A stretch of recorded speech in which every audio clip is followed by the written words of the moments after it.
Well, hello all. I am always on the lookout for a place to stealth camp. And just have a look at this place. There's a log here. There's a forest area behind. There are houses about 40 yards away and a road. But just look how stealthy this is. This is completely enclosed. Now let's just give you a panoramic view of how this looks all the way around. Doesn't that look beautiful?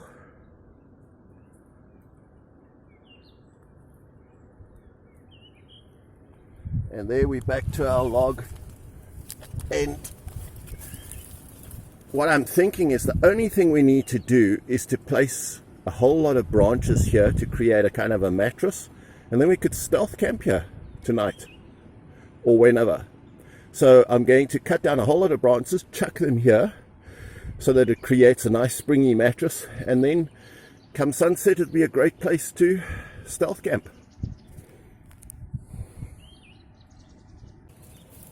Now this stuff here is all alien vegetation, so we can cut it down and the authorities will love us for it because they encourage the cutting down of alien vegetation. So here's a fairly thick one.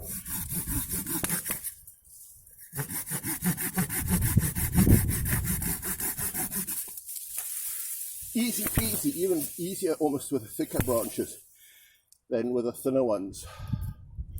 Let's find a few thick ones as well, a few more.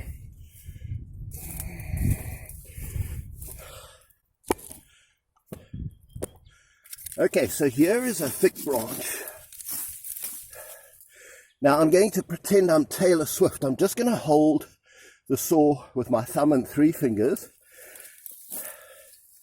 And I'm just going to saw it as if I've only got a thumb and 3 fingers. Very lightly. See?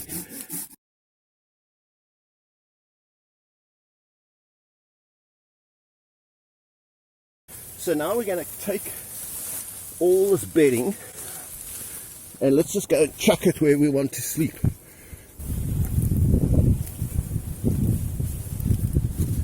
So here is where we want to stealth camp tonight.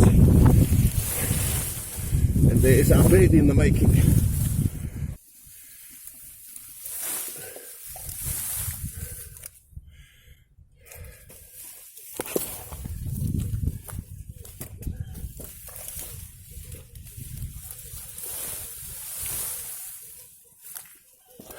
Well, we're doing the neighborhood a favor by cutting down this roykrans. It's an alien vegetation species, invasive, and nobody minds us cutting this stuff down. They want us to cut it down.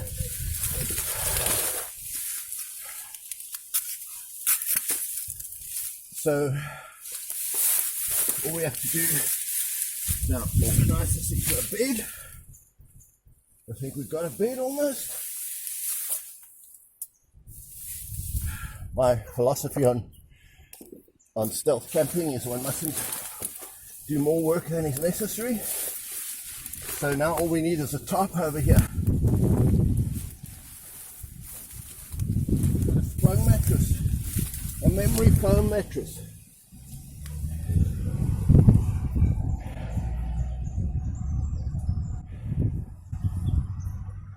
Lovely.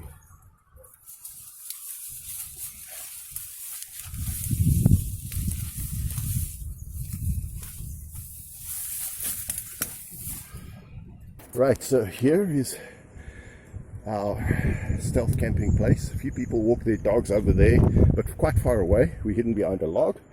There's our bed. Let's just show you how difficult it is to find our way because it's so thick. With branches.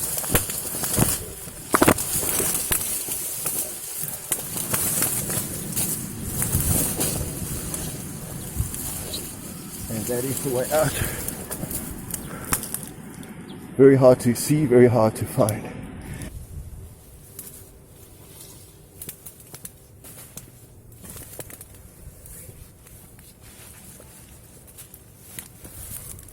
Well, it's nearly sunset and we are ready for our stealth camp.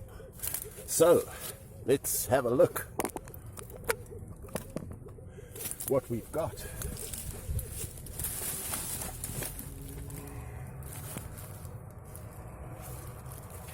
So we've got a flask of tea, food, tarp, a foam mattress. Here's the bed we built this morning. Let's lay that out.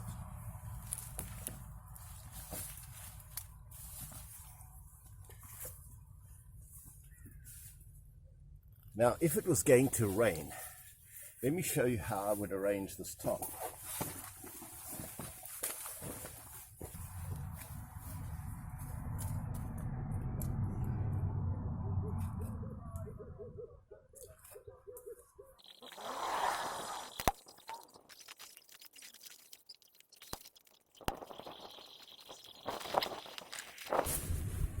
So I'd lay it out like this and tie this down so that I was under and protected from the rain. I would just tie it here to a branch, but it's not raining tonight, so let's put that back. Let's take this back off. We're just going to lay it down flat on the ground.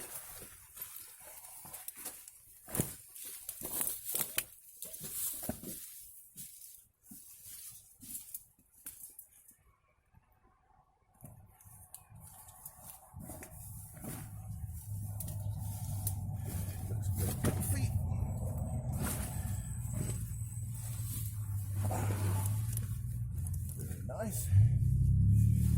Got some blow-up pillows.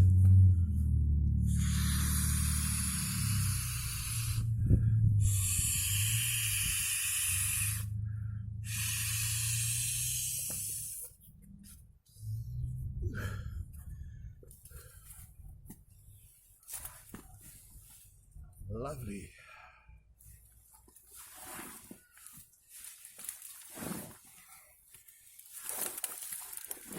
So, what are we having for supper tonight? Well, I'm pretty excited. It's going to be great. You might be a little less enthralled with what we're going to have. Well, let me show you what we're having tonight. Just going to move this a bit closer.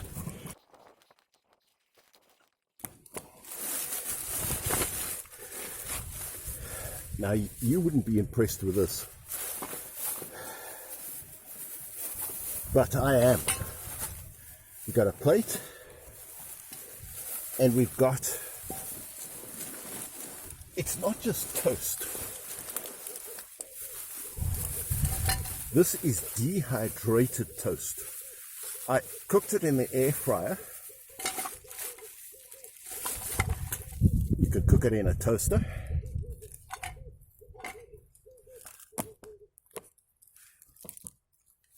And you can see it's so hard and brittle that you could keep the stuff for months and it wouldn't go off. It just crumbles into ash. Yummy. Just look at that. That's how you make breadcrumbs. I first toasted it in the air fryer, and then I put it on the windowsill in the sun. And what have we got on it? We've got sardines, smoked sardines in oil. So, who says you need to have a hot meal when you are stealth camping? You don't. So we're just going to put these sardines on the toast, and the toast and the oil will soften it slightly.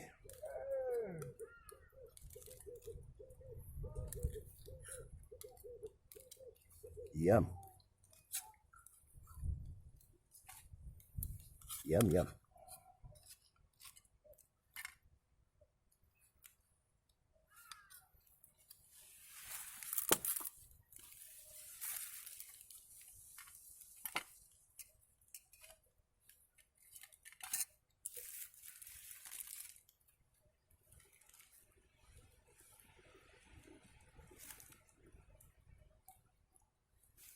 So there's the one.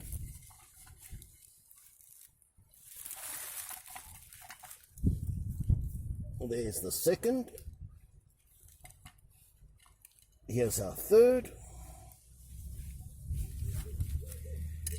And then we got some onion, salt and pepper.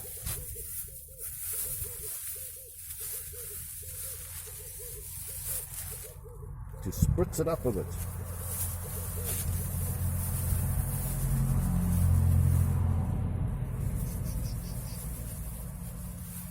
So it's sardines with onion, salt and pepper.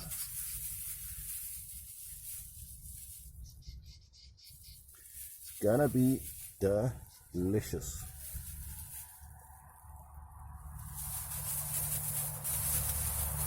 So like I say, you don't need to have necessarily have something super hot.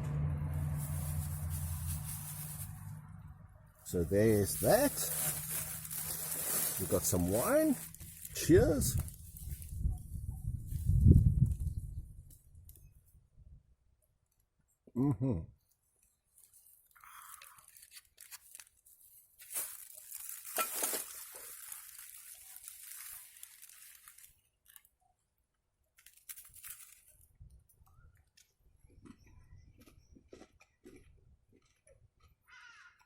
Super tasty. I don't know if you can hear the crunch.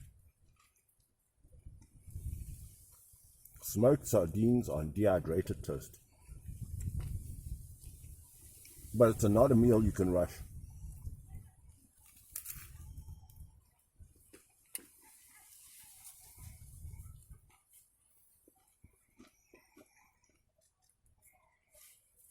So we got all night. But just look how nice this is, how stealthy it is. I just have to be careful. There's a road literally 10 meters away with people walking past, so I have to talk quite softly. But it's a windy day and there's no wind here. I must say, when you come upon a stealth site, the site tells you what you need to do. Like, you couldn't pitch a tent here. You don't want a tent here. It's beautiful. I'll show you in a moment. The stars, the heavens are wide open. There's not many clouds in the sky. I'm hoping for a few hours of clear stargazing. I'm just so looking forward to that. And like this place suggests that you should put branches on the ground, because it'd be very hard to get this ground level. If it rained, the branches would raise you above the water. If it rained, you could put your tarp over, hanging down from this log. So the stealth site suggests the type of stealth camping one should do. And I believe in a minimalistic sort of thing. Why do more than just cut the branches and sleep? It's going to be great. Stealth camping's about the sleeping.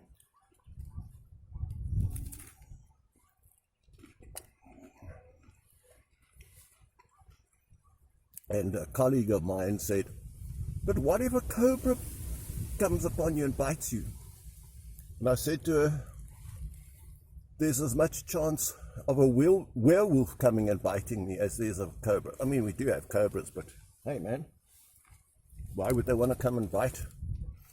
And then she said, but there was this homeless guy who got bitten by a cobra. Well, he's the unluckiest homeless guy there is. You know, these homeless guys that get ridden over by cars every day. So pick your accident. What's the chances of being bitten by anything? So this is, you know, we take precautions, we do our best, but just think how simple and lovely this is. You got dehydrated toast, which you can take with you anywhere. Tin of sardines you can take with you anywhere. I try to carry everything in a haversack so I don't look like I'm homeless, because I'm not homeless. But if you carry a bedroll, everyone's going to think, here's a bum, let's do something about him. I carry a tripod, so people know that I'm filming. That's not what homeless people do. And then all you need is a place to lay your head.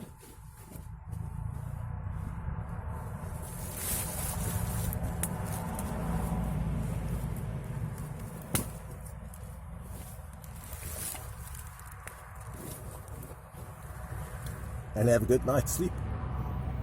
And arrive late. It's nearly sunset. It'll be dark soon.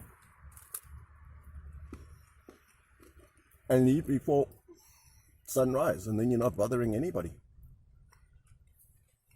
So, how much effort does it take? And just think how lovely it is out here. It's absolutely beautiful. You wouldn't get a paid campsite that's as nice as this. And it's got all the amenities you could want.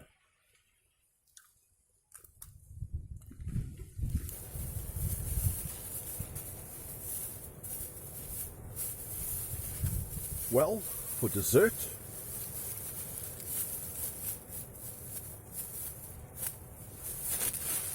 two guesses what this is.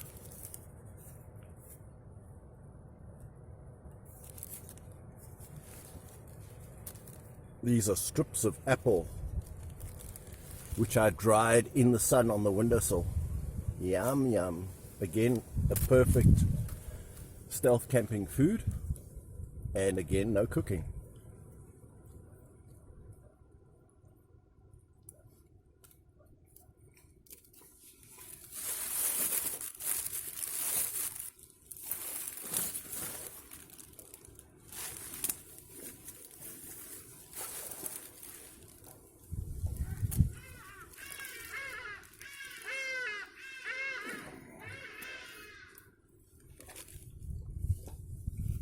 And some tea.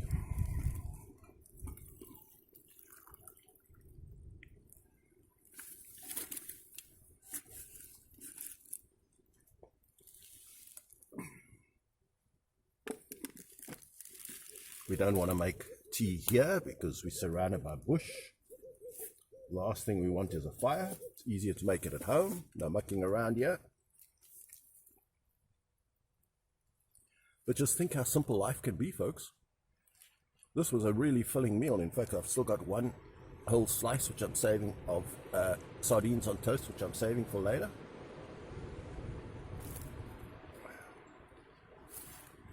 What more could a man want? I suppose $1 million. And then you could afford a holiday where you could goof off like this. Meanwhile, I'm goofing off for free on exactly $0. Does it get better than this?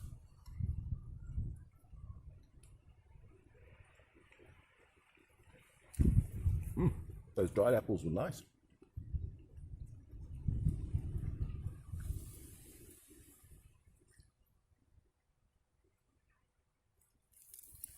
Now we're looking forward to making a reacquaintance with Rigel and Betelgeuse and Sirius and Canopus and Orion, Pleiades, all our friends, the stars.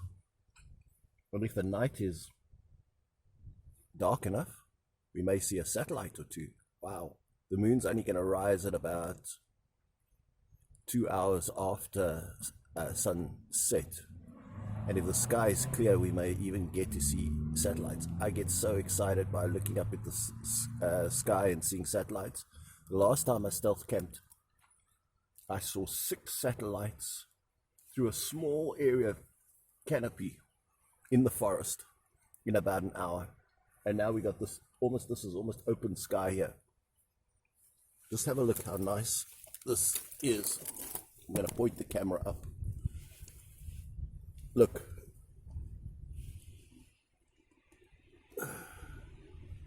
It's just open above.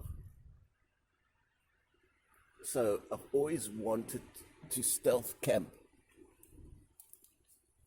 where it's open above, no forest, no leaves, no trees, and on a clear night, a clear moonless night. So we'll have a couple of hours before the moon gets up, where it'll get perhaps super dark enough to see satellites.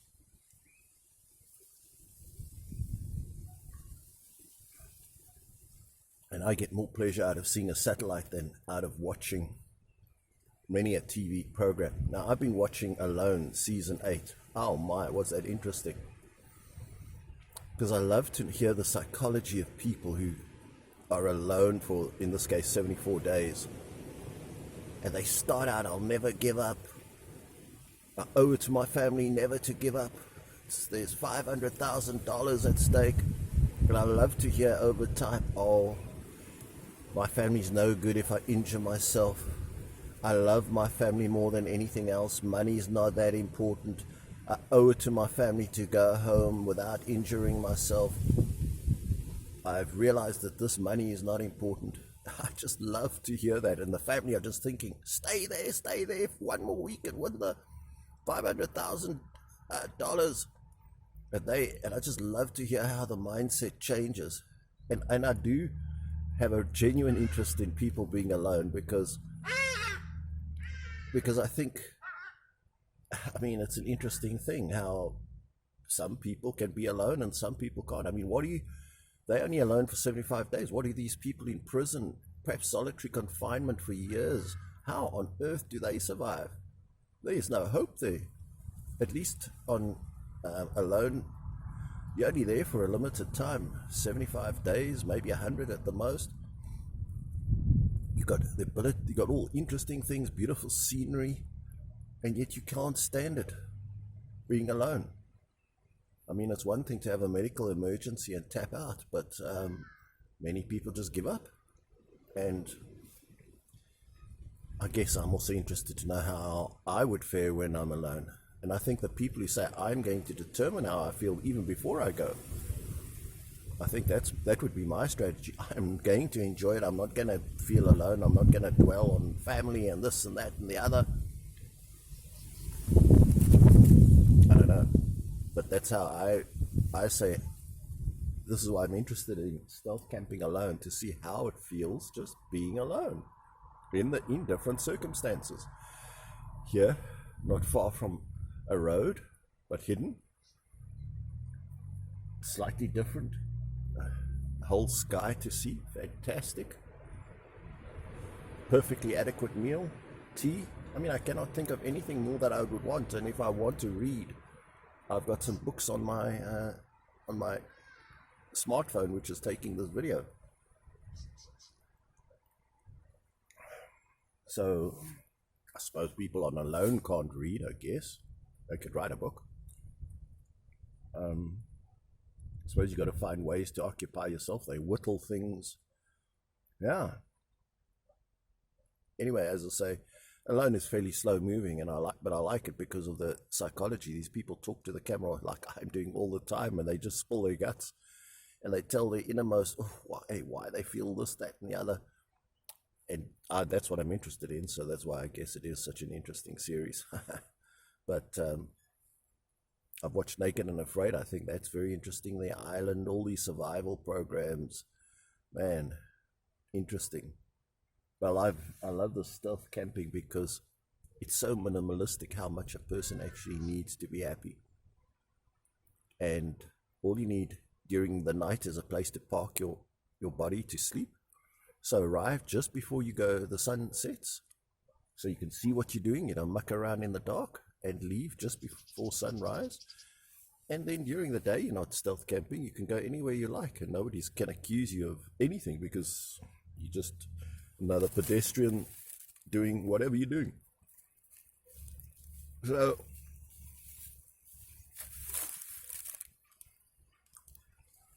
as a lifestyle, I think that stealth camping is sustainable. Whereas you take like a loan,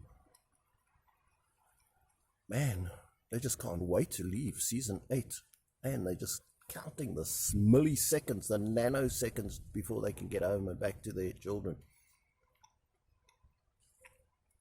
There must be trappers and people like that who are used to living in an Arctic or living alone all their life, and the lone factor wouldn't matter. And they surely have the skills to survive in those conditions. But to take family people seem to have a terrible time on alone, just from the loneliness point of view. So, as I say, it's just interesting. I have no solutions for it. I'm just musing as a person who You're sleeping here alone for one night, big deal. Watching these survival shows and just marveling at the psychology that you've got to have to survive in every different circumstance.